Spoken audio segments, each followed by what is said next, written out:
बिहार विधानसभेसाठी 6 नोव्हेंबरला पहिल्या टप्प्याचं मतदान पार पडलं. 18 जिल्हे, 121 जागा, त्यावर 1314 उमेदवारांचं भविष्य ईव्हीएम मध्ये कैद झालं. बिहारमध्ये नुकत्याच झालेल्या SIR नंतरची ही पहिलीच निवडणूक आहे. पहिल्याच टप्प्याच्या निवडणुकीत मतदारांचा अभूतपूर्व उत्साह पाहायला मिळाला.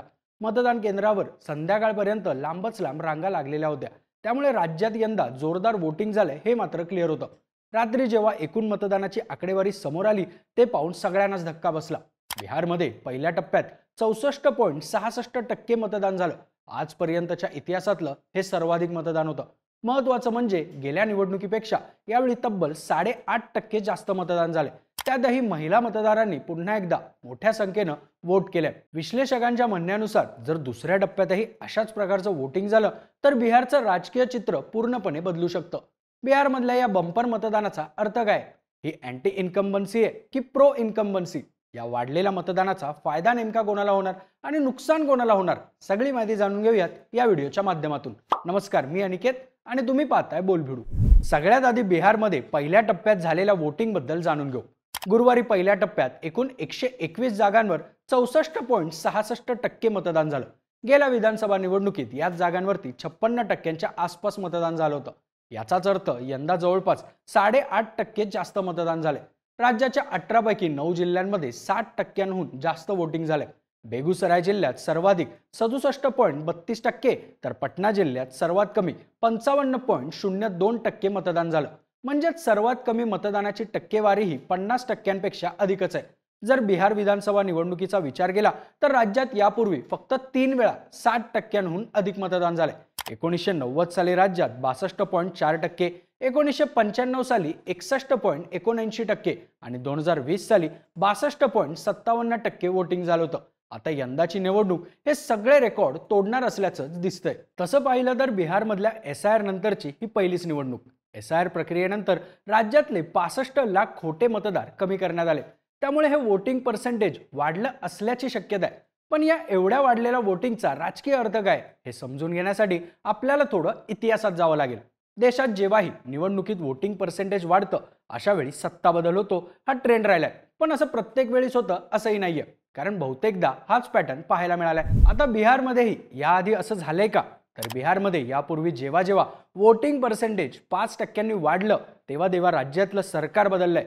महत्त्वाचं म्हणजे अशा वेळी फक्त सरकारच नाही तर राज्याच्या राजकारणाची दिशाही पूर्णपणे बदलली आहे. बिहारमध्ये सगळ्यात आधी 1967 साली मतदानात 5%हून अधिक वाढ झाली होती, ज्यानंतर राज्यातलं सरकार बदललं होतं. 1962च्या निवडणुकीत राज्यात 44.5% मतदान झालं होतं. त्यानंतर पुढच्याच म्हणजे 1967च्या निवडणुकीत 51.5% मतदान झालं. अशा प्रकारे एकूण 60% मतदान जास्त झालं. या वाढलेल्या मतदानाचा फटका सत्ताधारी काँग्रेसला बसला आणि राज्यातलं काँग्रेसचं सरकार कोसळलं. ही निवडणूक बिहारच्या राजकारणाची दिशा बदलणारी ठरली, कारण त्या वर्षी राज्यात स्वातंत्र्यानंतर पहिल्यांदाच बिगर काँग्रेसी दलांनी एकत्र येत सरकार स्थापन केलं होतं. त्या निवडणुकीत जनक्रांती दल आणि शोषित दल यांनी काँग्रेसचं वर्चस्व मोडून काढलं, ज्यानंतर महामाया प्रसाद सिन्हा मुख्यमंत्री झाले. पण हे सरकार अस्थिर राहिलं आणि जास्त काळ टिकलं नाही. मात्र या निवडणुकीपासून बिहारमध्ये काँग्रेसचा प्रभाव कमी व्हायला सुरुवात झाली. 1967 नंतर 1980 साली सुद्धा हाच पॅटर्न पाहायला मिळाला. 1980च्या विधानसभा निवडणुकीत राज्यात 57.3% मतदान झालं. त्याआधीच्या 1977च्या निवडणुकीत 50.5% मतदान झालं होतं. याचाच अर्थ मतदानाची टक्केवारी 6.8%नी वाढली. याचा परिणाम असा झाला की बिहारमध्ये सत्ता बदल झाला. राज्यात त्यावेळच्या जनता पार्टीचा पराभव झाला आणि काँग्रेस सत्तेत परत आली. जनता पक्षाच्या पराभवासाठी पक्षातला अंतर्गत संघर्ष कारणीभूत होता असं त्यावेळी सांगण्यात आलं. पण पुढच्या 10 वर्षात काँग्रेसला सुद्धा राज्यातली सत्ता गमवावी लागली. 1980 नंतर 1990च्या निवडणुकीतही हाच ट्रेंड पाहायला मिळाला. 1990 साली बिहारमध्ये 62% मतदान झालं होतं. पण त्यापूर्वीच्या 1985च्या निवडणुकीत राज्यात फक्त 56.3% मतदान झालं होतं. याचाच अर्थ 5.7% मतदान वाढलं होतं. त्या निवडणुकीनंतरही बिहारमध्ये सत्ता बदल झाला.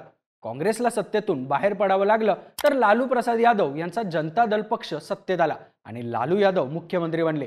ही निवडणूक बिहारसाठी ऐतिहासिक होती, कारण यानंतर राज्यात मंडल राजकारणाचा प्रभाव निर्माण झाला. लालू यादव यांनी बिहारचं संपूर्ण राजकारणच बदलून टाकलं आणि पुढची 15 वर्ष राज्य केलं. 1990 पासून काँग्रेस पक्ष राज्यात पुन्हा कधीच आपला मुख्यमंत्री बनवू शकलेला नाही. आता या निवडणुकीतही अशीच परिस्थिती बनली आहे. यंदा पहिल्या टप्प्यातल्या निवडणुकीत गेल्या वेळीपेक्षा तब्बल 8.5% जास्त वोटिंग झाले. बिहारमधला आधीचा वोटिंग पॅटर्न पाहता यंदाही राज्यात सत्ता बदल होण्याची शक्यता असल्याचं अनेक विश्लेषकांचं म्हणणं आहे. ही नितीश कुमार आणि एनडीए साठी चिंतेची बाब आहे. पण काही जणांच्या मते वाढलेला वोटिंगचा नितीश कुमारांना फटकाच बसू शकतो असं थेटपणे म्हणता येत नाही.